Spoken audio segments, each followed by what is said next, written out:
The oldest and strongest human emotion is fear. And the oldest and strongest type of fear is trepidation of the unknown. When we were children, our parents told us that monsters didn't exist. But we were sure that something was lurking under the bed or in the closet. Fear sees even if our eyes are closed. Welcome to the realm of the arcane. My name is Lon Strickler. Join me as I examine unexplained creatures, strange manifestations, and remarkable realities. Imagine this next hour as a voyage of discovery to strange lands, seeking not for new territory, but for new knowledge of the supernatural. Come on board as we begin this adventure together. Hey folks, good evening and welcome to another episode of Arcane Radio, where we explore the unexplained live on Beyond Explanation. I'm your host, Lon Strickler, coming to you with an cannon shot of historic Gettysburg, Pennsylvania. Now, before we get started, I got a quick note. Arcane Radio and Beyond Explanation channel are made possible by you liking, subscribing, and sharing our programming. The Super Chat donations are essential for us to continue offering you our unique content. Your consideration is very much needed and appreciated. As I stated last week, I'm developing a new show here on Beyond Explanation that'll concentrate on spirituality and the ability to help afflicted persons through the use of remote viewing and intuitive energy. As you may know, I've been engaged in successful distant healing, malevolent cleansing for many years now, and much of my work uses positive thought, affirmation, visualization, as well as certain degrees of divination and personal spirituality. I'm interested in your thoughts about this venture, and if you believe that this type of presentation would be helpful and enjoyable to the listeners, please let me know about it. So I do have a report. First of all, we've been getting the reports in the Chicagoland area have been picking up again. We've had two reports at the airport within the past 2 weeks. One was an employee of the Chicago Aviation Center, which is right there at the airport, and some other people. Another person at the airport who was I think was one of the transit drivers who ferries people back and forth to the terminals. He saw it as well. Well, I got a report today from somebody in North Chicago in Portage Park who said he and his neighbor observed a huge dragon-like cryptid flying overhead while working on their yards this past Tuesday. When I received this phone call, it was kind of interesting. The location is about 2 miles east of O'Hare. The witness and his neighbor were outside working on their lawns, the front lawns. That was this Tuesday. And at about 1:30 p.m. local time in the vicinity of West Addison Street and North Austin Avenue. The witness, I'll refer to as F, is a 69-year-old man of Sicilian descent who was assisting his neighbor R while working in his yard. Now, he said that his back was hurting him. So he sat on the front steps and leaned back a bit. And as he did this, he looked above the neighborhood and observed a huge winged being flying overhead. He states that it was shaped like a brontosaurus. Now, when he said this, he mentioned something that connected right with me. He said, you remember the old Sinclair gasoline toy dinosaurs? And that they used to hand these plastic dinosaurs out to the customers. And I remember because my great uncle used to own a Sinclair station here in Hanford back in the 50s and 60s. So he said it reminded him of that. Well, he had a long neck and a viper-like head, he stated, with a thick body and a long tail that ended in a spade-shaped appendage. The bat-like wings extend broadly from the side, almost the same width as the length of the creature's body. He also stated that it may have been 250 to 300 foot in altitude. Hard to tell since it was an overcast day. The creature was dark gray and black throughout its length. The wings were definitely large enough that he could tell it had a membrane skin structure. After F&R watched for a few seconds, the winged beast lowered its head and neck and dipped towards its left. Then it flapped the wings twice and quickly disappeared towards the north. He told me it seemed like it almost vanished. That's how quickly it moved. Now, when he talked to me, I could tell that he was shocked at what he had seen.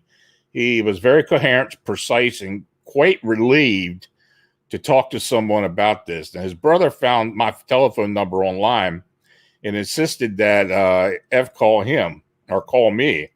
He hedged for 2 days, but eventually made the call. He had no idea of the winged humanoid sightings in Chicago, Lake Michigan region until his brother had mentioned it to him.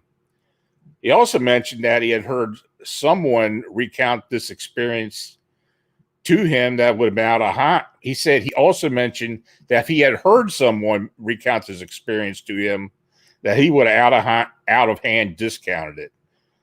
He never bought into cryptids and the supernatural, but as of May 18th, I think he became a believer and wants to know more about what he observed that afternoon. One other thing he mentioned, that it was silent. He didn't hear a thing. This thing made no sound at all, even for the size. It just seems unusual. So I don't know what he saw, but I think one of our investigators is going to be going into the neighborhood and check it out, see if, kind of canvass the area, see if anybody else had seen this thing.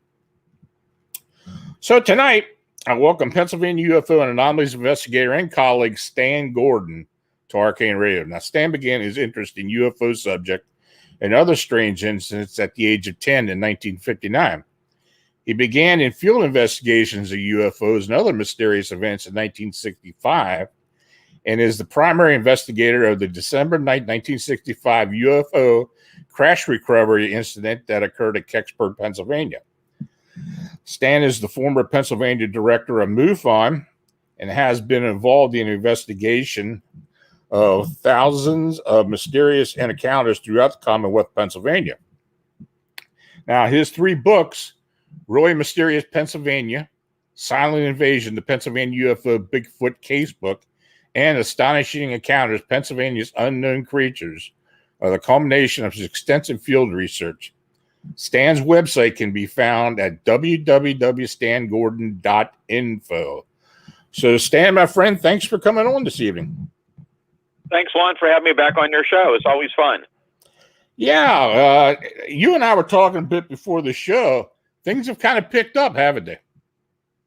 Well, yeah, they've been actually been very, very busy and active now for months.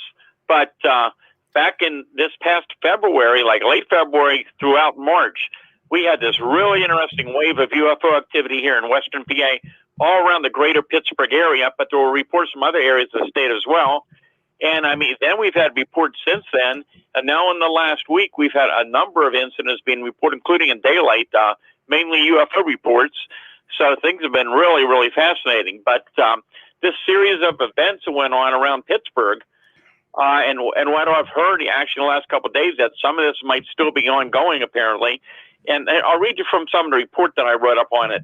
Sure. That, early March, 3 white circular objects in a triangular configuration reported from the Cambria County. Objects were observed for a few minutes and suddenly just vanished. There have been reports of triangular-shaped objects in various locations. A daylight observation of a large black rectangular object near Bedford County. Reports of large glowing spherical objects seen at low level and close to homes. Bright objects moving straight up to the sky and disappearing. Sightings of small spheres of light that are close to the ground. Residents from different areas reporting unusual luminous objects are being recorded on their game and security cameras.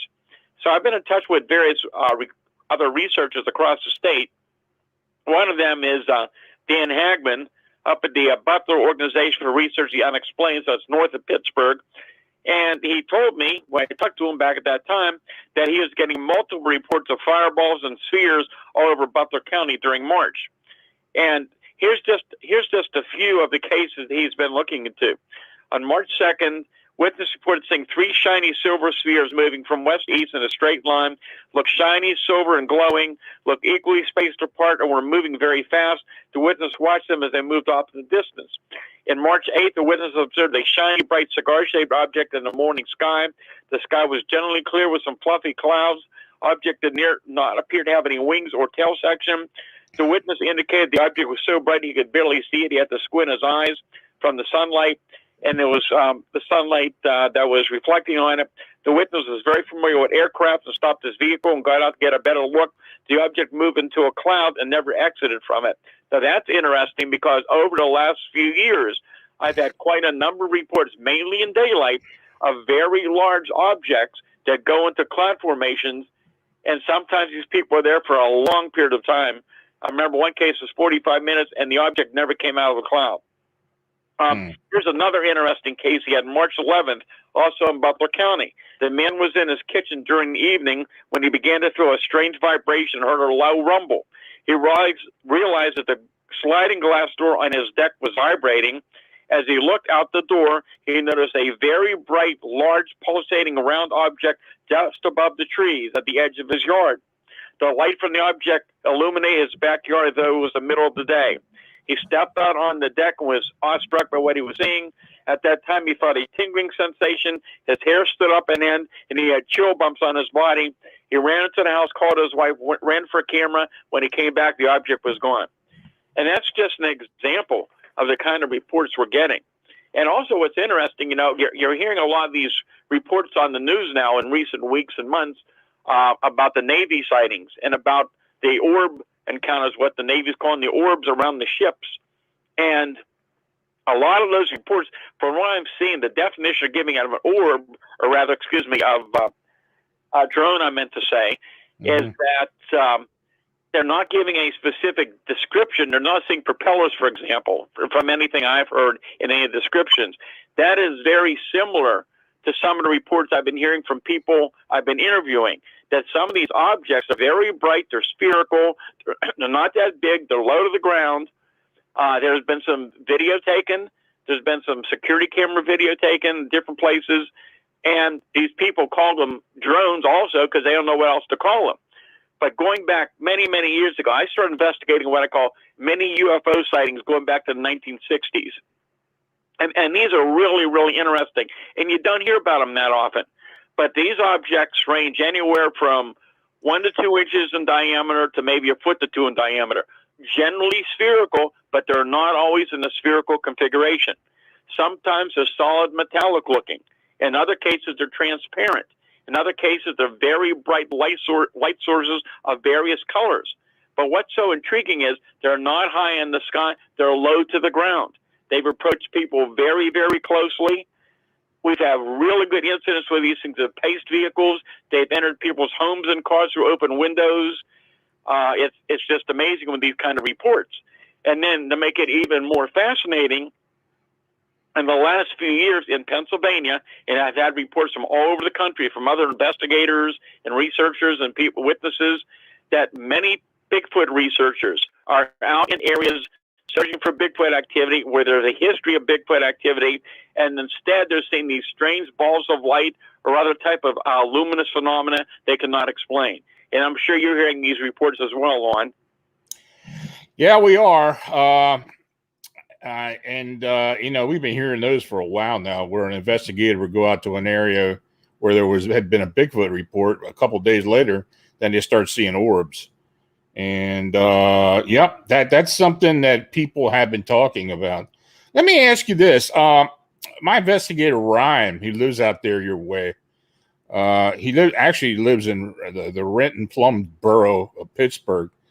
And he said that, and he's had some UFO sightings out there in his area, talking about a 5-sided dice that they saw one early morning. Have you had anything that looked like that? Yeah, and actually that's interesting because I know, and you're going to have to give me a minute here. I have pages and pages of memos reports coming in here. And I'm going to have to see, let me see if I can find it. But I know there was a report from Cambria County, that's up towards Johnstown, where there's been numerous reports over the last few months and this week. In fact, yesterday morning, beautiful morning, we got a report that this fellow was out there, and suddenly this solid white sphere just suddenly appeared out of nowhere. It moved very slowly. It blinked out. It reappeared. And then it reappeared, and then it blinked out and was gone. So that was yesterday morning. And I know, and it might take me a little bit of time to find it, but I remember clearly this witness told me what he saw looked like the 5 different spots on a dice, and how that it was moving across the sky, and he described that very clearly, just the way you described. Well, Ryan, there you go. You got confirmation. So, yeah, he's been seeing a lot of stuff out his way. So, yep. Well, I know Butch has been telling me too that he's been, people are reporting a lot of UFO activity as well. So it has seemed to pick up in recent months. Yep, you're right. Go ahead. And these are not the Starlink satellites. We've had a lot of reports on those, and I think that led a lot to the surge of activity, especially through last year. We were getting many, many reports. So those were UFO reports, but of course, we were able to determine what they were. So there's a lot of things you can report as a UFO, and they turned out to be misidentification or natural or man-made objects. But the reports we're talking about are not falling into that category. And I can tell you, some of the reports from around the greater Pittsburgh area that we're receiving, they're over very populated suburbs of Pittsburgh. And again, some of these reports are not high in the sky. These things are very, very low. And some of these people have been very, very concerned over it. Interesting. Let me ask you, since you mentioned the military disclosure, the government disclosure of these UFOs. Apparently, I guess the word is that the 1st of June, they're going to be coming out with some type of disclosure of sightings and such. What do you make of all this? Well, be honest with you, I've heard this before, but even though it's interesting now, because for the first time, even though over the years we've heard talk of disclosure and information coming out, this is the first time that you have figures from both the Republican and Democratic Party supporting this type of investigation. Yeah. You have now former high intelligence people who are coming out and saying there's something out there that we cannot explain. And we've known this has been going on for years and years. I'm sure you've done this too, but in the many, many years I've been doing this, I've interviewed thousands of witnesses, including many, many trained observers. Over the years, I've interviewed commercial pilots, private pilots, corporate pilots, former military pilots, air traffic controllers who have had these encounters. And there's no doubt this phenomenon, it's not a new phenomenon. It's been going on for years and years. And I remember sometime back, maybe 75, 76, at that point of time, there was talk again that something was building up. The government was going to begin to release information to the public, but they were going to start conditioning the public through various media sources. For example, through motion pictures we heard, through radio, TV shows, through publications, that they were going to release certain information. And it seemed like maybe some of that began to occur at that time.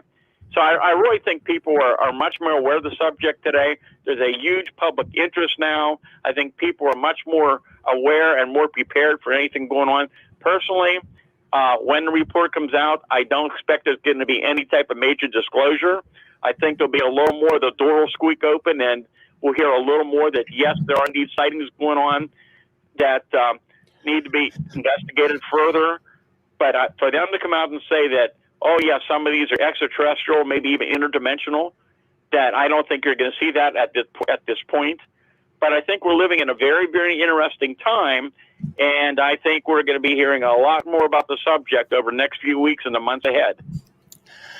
Yeah, my take on it is, I don't know. When the first couple sightings were released, coming off the Nimitz aircraft carrier plus the one that was out in the Atlantic, it was pretty standard fare from what we have been hearing for over the years. I'm quite sure a lot of people had no idea what had been going on. But this new disclosure other than something close to what they've been seeing, just like the recent one where it looked like the UFO actually submerged itself into the sea. And of course, we've been hearing a lot of that for a lot of years.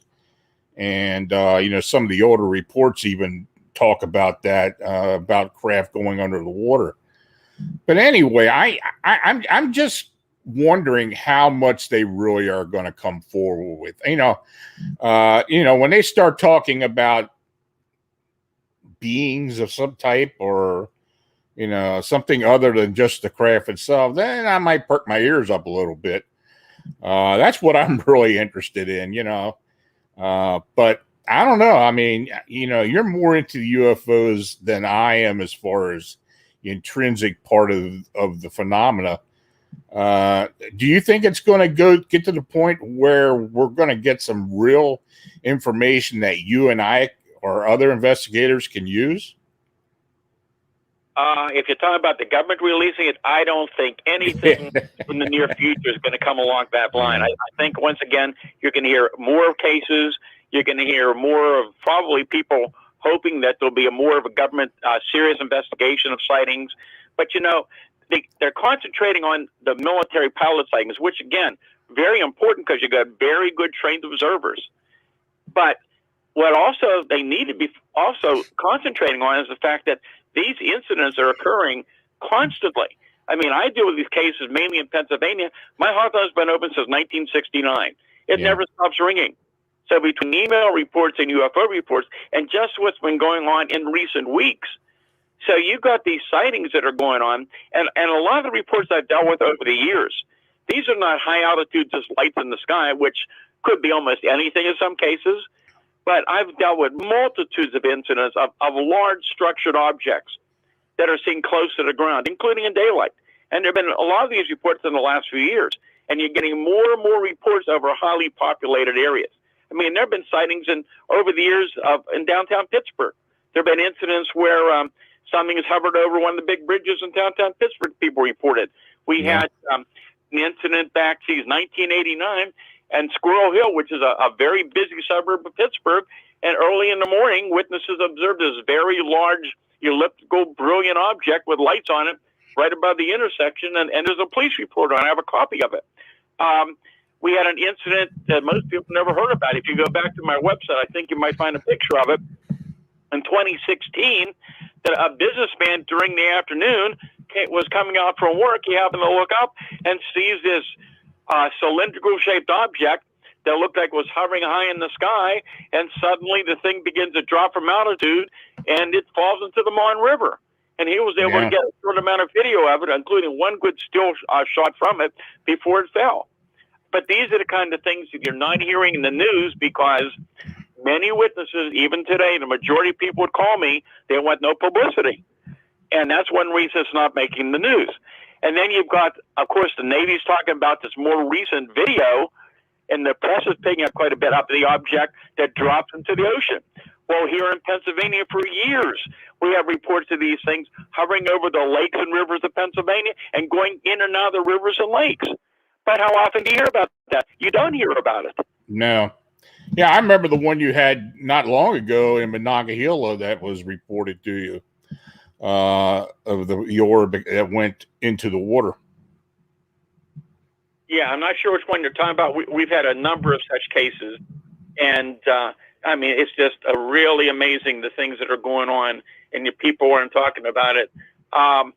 This was one case. Maybe this was one of the ones. We got a lot of reports, especially around the Mon River, and there's been a lot of history of not only UFOs around there, but especially down in the Mon Valley area outside Pittsburgh. Yeah. There's ongoing reports. I mean, even last year, we got Thunderbird sightings, we get UFO reports, lots of varying good close-range Bigfoot sightings, and then we have reports of strange things in the river. And I think one of the reports you may have been thinking about was back in 2013, and this was not far from Marlboro in Washington County, and there were two very credible witnesses. They were standing there having a conversation when one of the men pointed out some disturbance in the water, and about 30 to 40 feet away, they see this disturbance. And he said there were 4 to 6 objects observed traveling north in the river. Each one was to be about the size of a softball. And while it was difficult to make out the shape, they seemed roughly round, appeared to be transparent, and possibly about a grayish silver color. The objects moved together in a random group, yet they appeared to keep an equal distance. They said their speed would be similar to a duck landing on the water. They were spread approximately 4 to 5 feet apart from each other, with an overall speed of maybe 10 to 15, an overall spread of about 10 to 15 feet. Behind each object, there was a trail in the water that appeared to be about 6 feet in length. The trail itself seemed to be narrow and 6 to 8 inches in width. This gave the impression of whatever the objects were, they were seen to be propelled. They seemed to be all moving at the same speed. Each object extended about 3 to 4 inches off the top of the water, which caused a disturbance in the water as they moved. Whatever they were, they moved about 20 feet while under observation. Suddenly, the group of objects all stopped at once and were no longer seen. It was as though they all sank or dove under the water at that time. The witness told me that the observation, the objects suddenly just ended and they were gone. So what they were, we just don't know. I got a question from Nancy in the chat room who asked, can the orbs be consciousness instead of physical ships? Now, personally, I think that's very possible. But what do you think, Stan? Well, once again, maybe we're dealing with more than one type of thing. I mean, I've had people, even in daylight, that had these things come within feet. I mean, close enough to reach out and grab them. And some of these things appear to be solid metallic. In other cases, they're more of a light source. And I don't know. I mean, I remember one case years ago always stuck in my mind because it was kind of fascinating. This is up around Punxsutawney, PA. And up around where you hear every year the weather's covered with Punxsutawney Phil. And a woman told me she was in the kitchen one morning, had the window open, and one of these small spheres broke into the kitchen, was floating around in the kitchen. So what is her response? She grabs her broom, starts hitting it. She said it broke into 2 identical little spheres. They floated around, went back out the window. Yeah, I remember some of the reports you've gotten of orbs coming into cars as they're going down the highway, going around inside the car, then going back out. I mean, that's got to be some kind of consciousness. Yeah, well, these things, to most of the people, these things were something physically solid. And I know the one witness, I've interviewed him many times, that had one enter his real nice truck, beautiful afternoon, going down a pretty good rate of speed outside of State College a number of years ago. And he said this thing, it just floated right into the open passenger window, floated all around him, floated right up to his leg, and then went right out to the bed of the truck and disappeared. Amazing. Well, Stan, I got a question here that I get a lot of times. Why do you think Pennsylvania has such high strangeness? Well, it's going back for years and years. Yeah. I mean, you go back to Native Americans, there's legends from different areas of the state. You go back to the newspapers, there are multiple newspaper stories going back to the 1800s that talk about UFO sightings and Bigfoot sightings. But again, back in those days, they were called the wild man of the woods or the forest. And there have been accounts ever since. And these things go on and on. I mean, there are a tremendous number of newspaper clippings. And Eric Altman from the Pennsylvania Bigfoot Society, he's collected a massive collection of these historical newspaper clippings. If you go to their website, I believe it's pabigfootsociety.com, or you'll find it real easy. You can go and look at these. I mean, they're amazing what's on there. And I'm sure there's many, many more that we don't know about, but I've seen many of them over the years. So this has been going on for a long, long time. So this phenomenon has been going on for quite a bit. And you got to remember now, my groups were the most active for years and years in Pennsylvania, starting in 1970. And the Westmoreland County UFO Study Group I set up in 1970. It was kind of a unique group in that the majority of people involved were specialists. We had scientists and engineers and technicians and police officers and former military intelligence people and medical people and pilots and all kind of reputable people. We all did this around our full-time jobs. But by 1973, we extended to cover the state of Pennsylvania, and I had it set up where we could respond to cases again day and night. And we were just being overwhelmed with reports. And surprisingly to us, we were getting a lot of referrals from law enforcement and the news media So we were very, very busy. But you got to remember, since my hotline's opened in 1969, it was one of the only places in the country where the public could report UFO sightings or other phenomena, and somebody would actually investigate the reports. Yeah. And that hotline still as active as before. During the, I got another question from Andrew. During the 1973 flap, was it limited to Pennsylvania, or was it going on in other states? Well, Pennsylvania was without a doubt the most active, because with the UFO sighting, because it started January 1st, continued to the end of the year. I mean, there were hundreds and hundreds of UFO sightings going on. And you've got to remember, in 1973, well, there was no internet. There were no cell phones. And it was actually, you can go back and find many, many newspaper accounts. I referenced a lot of them in my Silent Invasion book, that the newspapers locally, a lot of the statewide newspapers, and nationally, a lot of these papers were covering a lot of the sightings of some of our investigations. And then in the summer of 73, we had the biggest outbreak of Bigfoot sightings ever documented. And that went on for months and months into 1974. And that again was picked up by the news. And I mean, we had multitudes of Bigfoot sightings. Many were in daylight, many were at extremely close range, and sometimes there was 1, 2, 3 creatures seen together. And my teams would get out to these locations, sometimes within minutes or hours after the incident occurred. And that's what was so important, because you could interview the witnesses, you could see the emotion, the fear, you saw the animal reactions, which was a very important key. There was physical evidence at the scene many times. We had many casts of footprints. But that also was during that time period when a lot of very strange things came to our attention that we were not looking for. I mean, my opinion at that time was that Bigfoot, if it was real, and I believed a lot of people I interviewed were telling the truth, it was probably some type of unknown animal that science had never been able to identify. But then these reports are coming in from widespread areas. A lot of reports came initially to the police department because people didn't know who to call all the time back in those days. And anyhow, first we sent our teams out, and you have trails of footprints under various type of ground conditions, including in the winter in the snow. And you have these large tracks with these great strides between them that just follow, and they suddenly stop and vanish and disappear. And there was no possible way under the conditions that anybody could have fabricated that.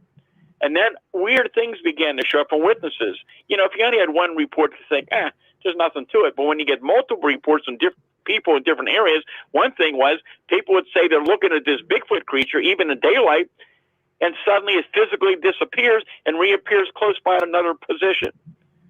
And then you began to see that really strange pattern of a UFO sighting, then within minutes to hours or days later, a Bigfoot sighting, or vice versa.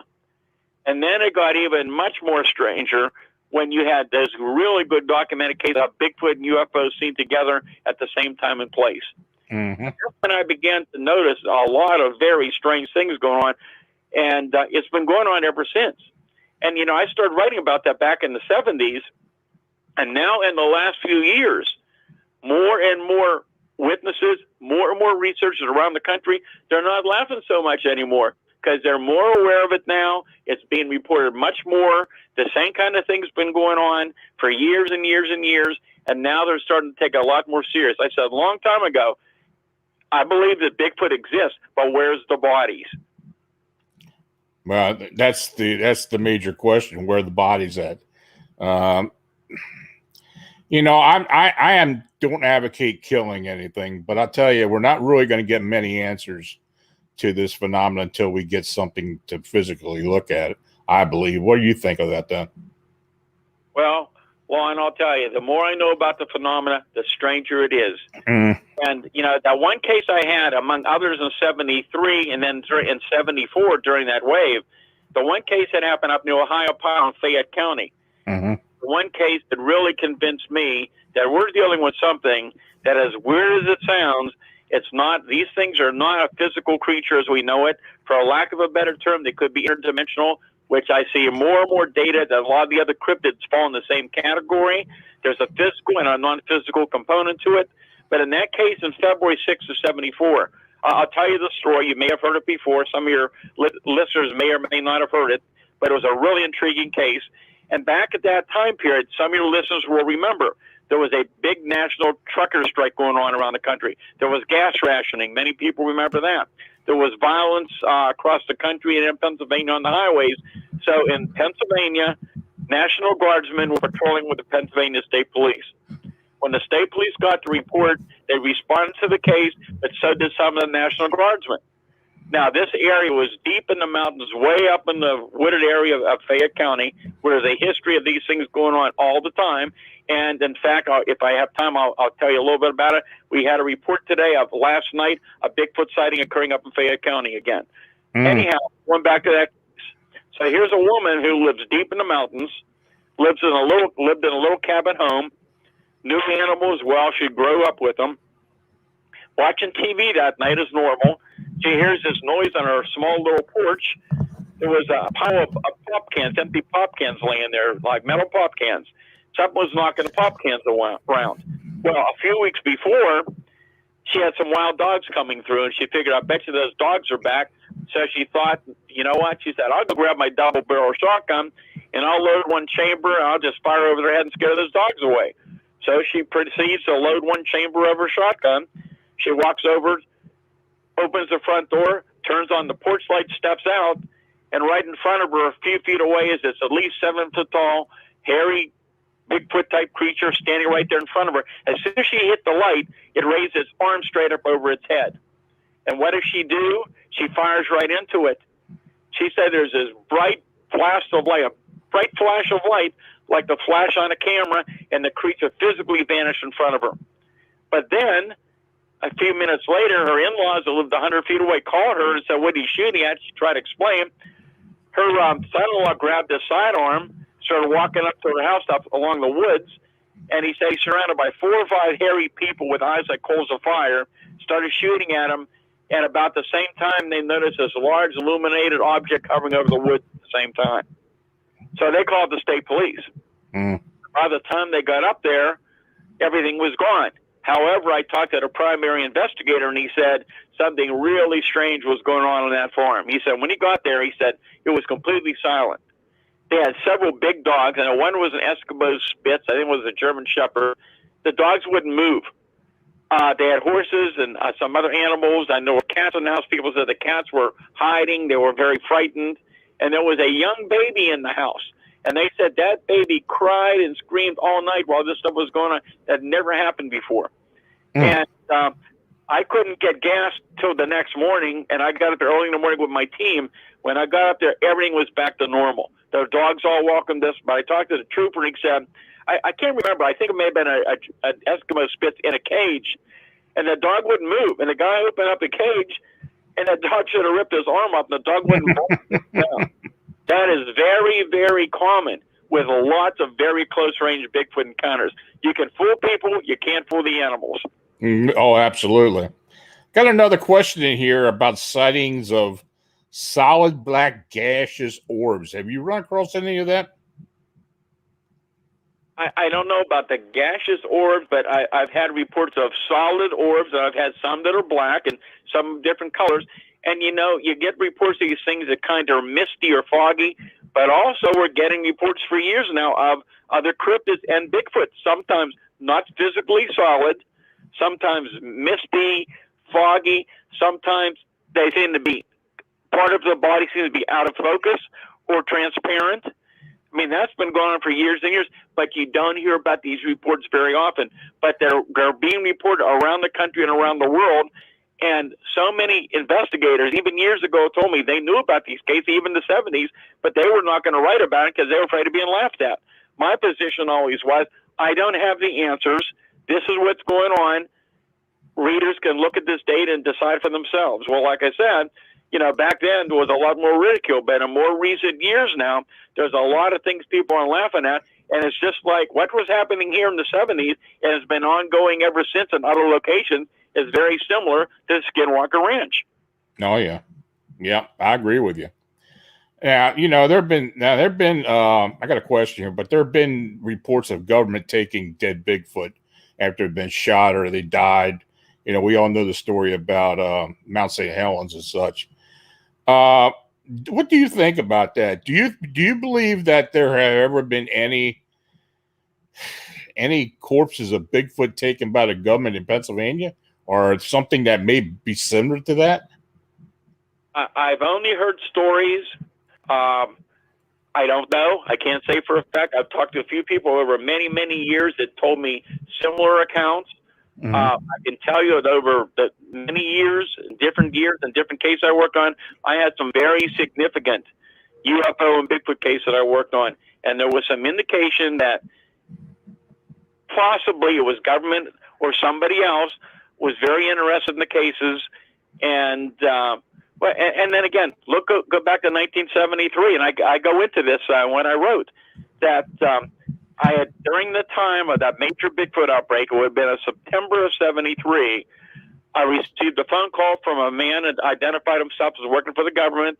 He said they were very much aware of the investigations I was doing, my group was doing.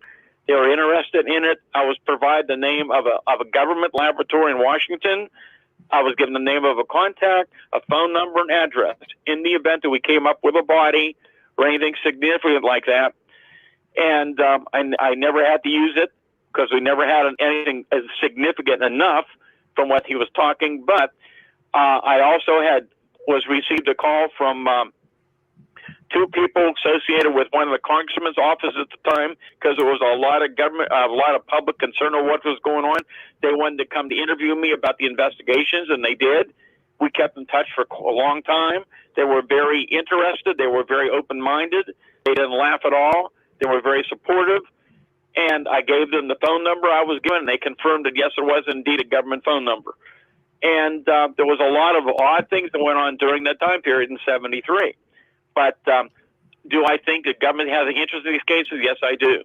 Oh, yeah. And I think it's very possible that they've been finding what I've been finding for years, that there is some connection.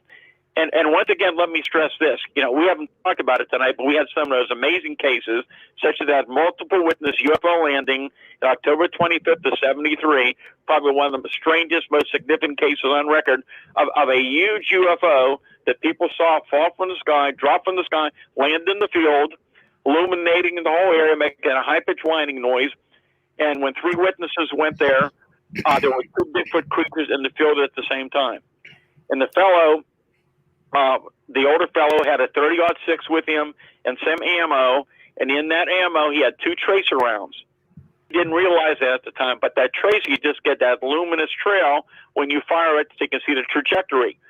He fired the first tracer at it, nothing happened. When he fired that second tracer, the 8-foot-tall largest creature, covered with long, dark, matted hair hanging off the body with glowing green eyes, made this loud whining, crying noise, reached out as though to grab at that tracer, and the exact moment it did that, that huge object physically vanished in front of him.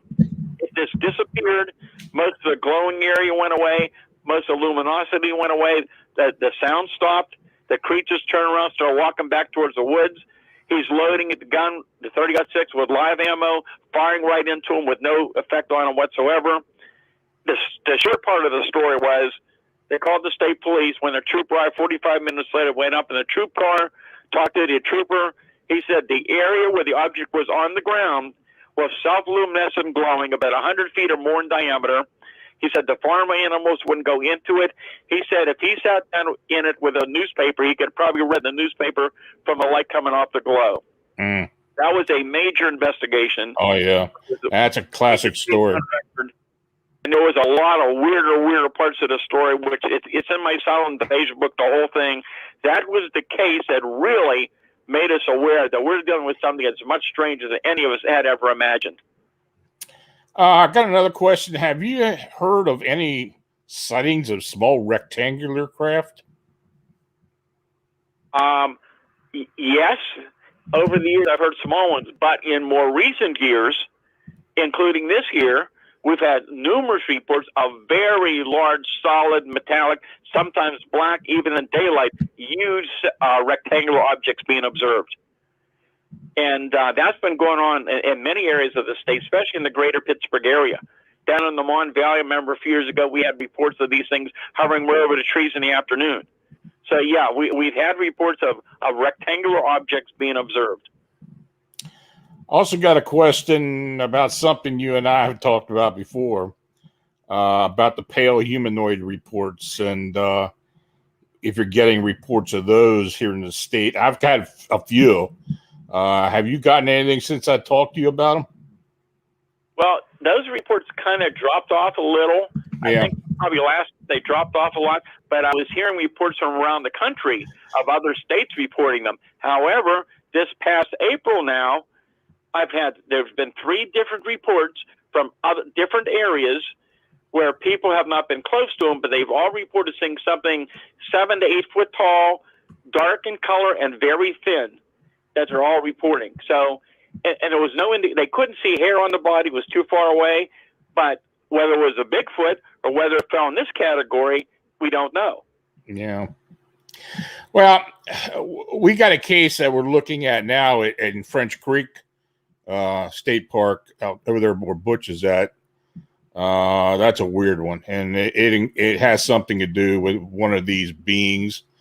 We also had a sighting about a year ago over in Cambria County, so we get them occasionally here. But you're right. I mean, Pennsylvania has really not had a lot of those sightings.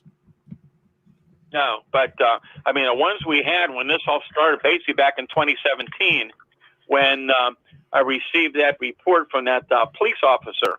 I mean, that was just a really interesting report. Mm-hmm. And that's the one where the fellow saw the glowing ball on the ground, the police officer back in August of 2017. And it's an area that he patrolled all the time. He never remembers seeing any artificial lighting on the ground like that. So he's riding down the road, and he sees this ball of light on the ground, so he stops his cruiser, and he's watching, and suddenly this ball of light rises up from the ground. And he realizes it's the head. He said it was the weirdest thing he'd ever seen in his life. It's the head of a being about 6 feet or taller. He said it was tall and almost skeletal thin, and it was hairless. He said when he first saw it, he thinks it was lying on its belly on the ground facing towards the road. Then it stood up and it turned. But he said the dull illumination from the head lit up the upper part of the body. And he said the head was more roundish, but it could have been a little more egg-shaped. He said the head was about 8 to 10 inches in diameter. And he said the light emitted seemed to be just dull white, illuminated the shoulders, the top of the chest, and the section of the arms. He could not see any hands. The chest looked to be about 18 inches across. The waist appeared to be small. The arms were unusually long. The long limbs looked skeletal with no muscle mass. The skin tone of the body appeared to be kind of a dull grayish blue. And it lasted about 10 seconds, but he said, I've never seen him move so fast in my life. He said it was like there and it was gone. And interestingly, that's almost the same words so some witnesses have told even the last couple of years, seeing Bigfoot, where these things suddenly appear out of nowhere and they're gone. I remember one witness contacted me. This would have been, I believe, 2 years ago. They were going to work early morning, and the witness said to me, she said, it was like watching a Predator movie. She said, this thing right in front of our vehicle, it's 7, 8 foot tall. It suddenly appears. I could see from head to toe. It moved, and it suddenly is gone. It appeared and disappeared. And that's what we're hearing more and more of. And again, you're getting these reports from all over the country and around the world. And this is a much more unusual aspect of the phenomena. And like I said, the more I know about it, the stranger it is. Yeah. Now, somebody had asked in the chat room about Men in Black. I personally had some encounters that were sent to me out in the Pittsburgh area. Have you had any of those? Well, over the years, I've heard a lot of stories from a lot of witnesses. Yeah. And again, I had some cases where some mystery men showed up. Mm-hmm. I mean, in one case, and they were not always dressed in black either. Right. Some very discreet clothes. And there was that one case back, again, in 73 during this outbreak in Derry Township along the Chestnut Ridge, which continues year after year to be active with all kinds of phenomena, including this year. And this was at a large mobile home community. And over the months during that time, many, many people in that mobile home community had seen UFOs or Bigfoot or both. And on this one particular night, but it was in August. My team was down actually in Harmony, PA, another area. I got a call from the state police about an incident in this guy's backyard, and we headed down there. And this thing, a guy just cut his lawn, and he had his dog chained outside, and he went in to get a shower. When he came back, the dog's going crazy. About 45 feet away, here's this 7-8 foot tall hairy Bigfoot standing there. And so we're down there investigating that case, and we get a radio call from the 911 center that the police up in Derry Township wanted us to get up there right away. They had a Bigfoot incident up at the mobile home court. Well, by the time we got up there, it was a distance away. The local police had already been there. They found some footprints, and they preserved them for us. What we found out was these people were in their mobile home, and the electricity was going on and off. At the time that we're hearing something scratching on the outside of the back of the trailer, their dog's whining, but wouldn't bark, like whining, like scared outside, and they hear this baby crying sound. And they open up the back door, and here's this large, broad-shouldered creature runs between the trailers. Anyhow, when my team got there, we searched the area. This is interesting, too. We found that that large, heavy electrical supply line that ran from the supply box, the power box, to the trailer underground had been ripped up out of the ground. And it was a really intriguing case. Well, anyhow, I believe it was a few days later that the woman involved in the case was trying to reach me. Back in those days, you might remember, we actually had telephone operators, and you had a dial on the phone. You could dial 0 for help. Well, she dialed 0 for help because she had been trying to reach me and couldn't get through. So she hooked into the operator, and the operator broke into my phone call with an emergency call. And the woman said to me, as I recall, she said, when trying to reach you, she said, I had found what I believed to be some hair near the door where this thing was standing, and I had it. She said, this strange man showed up with an Ohio license plate. She said, I do remember he has kind of an ID about UFO, and it was acting really strange, and he wanted to know everything about what happened. He wanted me to tell him about where the Bigfoot was, and there was a small group of neighbors there, and people were taking pictures of the footprints. There was one little boy there. They had one of those Polaroid cameras where you instantaneously pulled it out and you got a picture. And he was taking a picture of the track, and this guy grabbed it out of his hand, wrinkled it up, and the boy started yelling at him. He said, you just took my picture. And the guy said something like, you just made a picture for us. And they went and destroyed the footprints. And the people started screaming and yelling, and he ran to his car, and he said he almost turned the car over getting out of there. And who he was, we never found out. I got another question here. Now, you and a lot of us in Pennsylvania knew Sam Sherry. I ran across the guy a couple of times up on the Chestnut Ridge. Of course, you and Eric, I know, knew him. And I know there was on Seth's movie, he talked about Sam. Give us a little bit of background on Sam and some of the sightings he had. Well, I was the main investigator of his initial sighting, and right. I truly believe that he saw what he saw back at that time period. And that was down along the Loyal Hannah Creek. And the Loyal Hannah Creek, that part of it would have been outside of Ligonier, PA. So you have a lot of sightings out in those areas for years and years. And there have been other night fishermen and people reported seeing this thing along the creek and coming up while they were fishing. But this was back in 1988, and Sam was doing night fishing by himself. So I got all the initial reports, and I think what happened with Sam was, he just became just overall enthralled by the experience, and he wanted to prove it. And for years and years, he devoted his life to go out and try to bring one of these things in. Yes, he did. And I didn't have time to follow up on many of the cases, or other people investigated the report. I investigated that report, but I had so many other ones coming in, we just didn't have time to do everything. And Sam was reporting quite a number of different reports over the years from himself and other people. But anyhow, that case was kind of interesting. And it was about 11:30 that night. It was a warm evening. He opened his trunk to get out some fishing tackle. We had a flashlight with him. He walked over to the edge of the causeway to check the water height and started fishing. About 40 feet away to his left, he heard a commotion in the woods, like something breaking up the woods. Put his flashlight in direction. The light caught what appeared to be two large round eyes that glowed bright orange. And he said they were like coals of fire, which other people would describe. It seemed to change size at times as if squinting. The man was puzzled but unclear about what he was seeing. He walked over his car to retrieve his lantern. About that time, he smelled a strong, musty odor that he could not identify. And he heard a sound and shined his flashlight toward that direction. And he said, only about 20 feet away, here's this hair-covered creature. Now, this description was a little odd because it wasn't something you typically heard. And he said this thing was about 6.5 feet tall, covered with soft, fine fur that was reddish-brown in color. The arms were thin and long, hanging down below the knees, looked to weigh several hundred pounds, looked muscular, and was about 24 inches wide across the shoulders. The egg-shaped head seemed small compared to the rest of the body. He did not see any neck or waist. The face was covered with wrinkles. He said it made him look like this thing was very old in age. And he said the creature, his lips were pushed out the entire time was seen, and the man could see the creature had no teeth. The hands were human-like but much larger. The feet were about 13 inches long, yet narrower in width and were 5-toed. It was the hair on the head that was so unusual, because he said it looked almost like a mohawk type of haircut, going down the center of the head towards the back.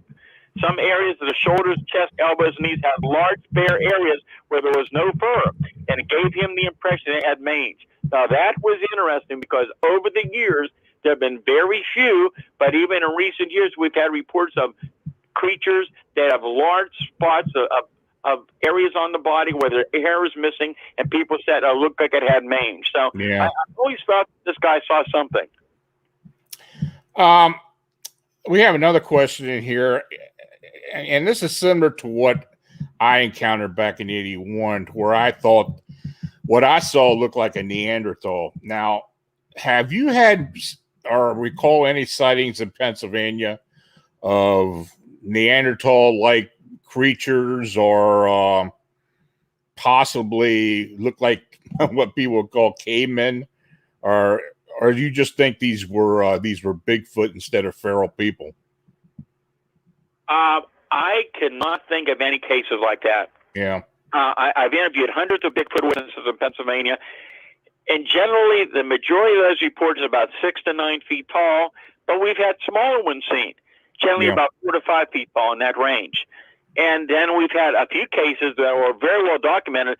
As weird as it sounds, I mean, we had some really good reports over the years where there was a good way to estimate the height, and you're looking at 12 foot tall. So what is something that big height?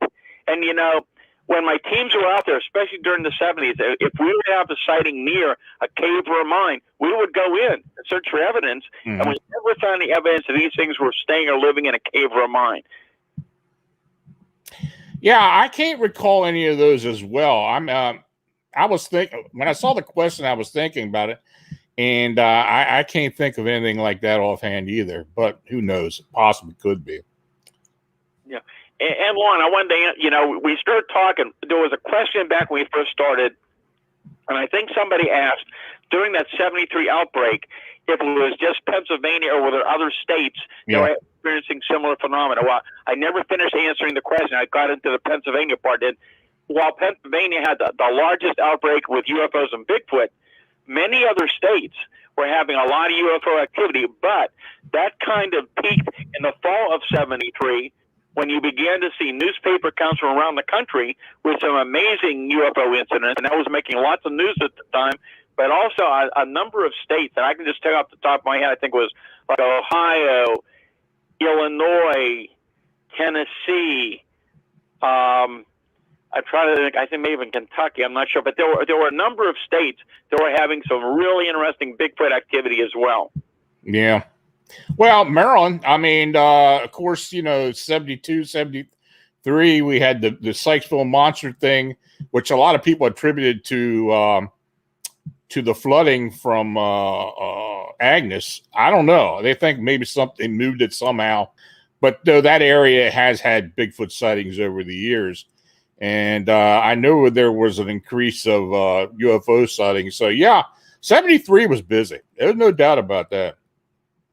It was an amazing time period. From what I recall, and there were other research done with a lot of UFO activity around the country, and there were a lot of reports of various type of humanoid sightings and all type of entities being reported. Yep. Well, Stan, I want to thank you again for coming on the show. It was very nice to have you back on. I want to get you on more and more if possible. Can you kind of tell us what's up, what's going on? I think you're working on another book as well. You got any appearances planned? Well, I've had multitudes of people requesting me to come to the events, and I'm still being a little cautious with the virus, but I hope maybe later this year I'll be able to get out. I've been doing a lot of interviews on radio and podcast. All the events for the last 2 years pretty much have been canceled this year, including Kecksburg UFO Festival again this year. So a lot of the big events I was scheduled to be at, not been able to attend. But I'm hoping in the future to get back into that. And yes, I've been working on another book. I was hoping to have it out by now, but I've been so busy with a lot of other things going on locally and a lot of reports coming in that I'm hoping in the next few months we'll have it out. But it's going to have some amazing cryptid cases. And there's things in there that nobody's ever heard about before. And some of them are very, very creepy. Well, I definitely look forward to reading it, and I look forward to having you back on with us soon. You take care, and you have a nice weekend, okay? All right, Lon, thanks very much for having me back on, and we'll do it again. Okay, take care. Now, if you've had an unexplained encounter or sighting, feel free to contact me through the Families of Monsters blog site. I want to again thank Stan Gordon for joining me this evening, and thanks to each and all of you for watching and chatting. If you made a super chat donation, it's truly appreciated. Your support is what makes all this possible. Please like, subscribe, and share.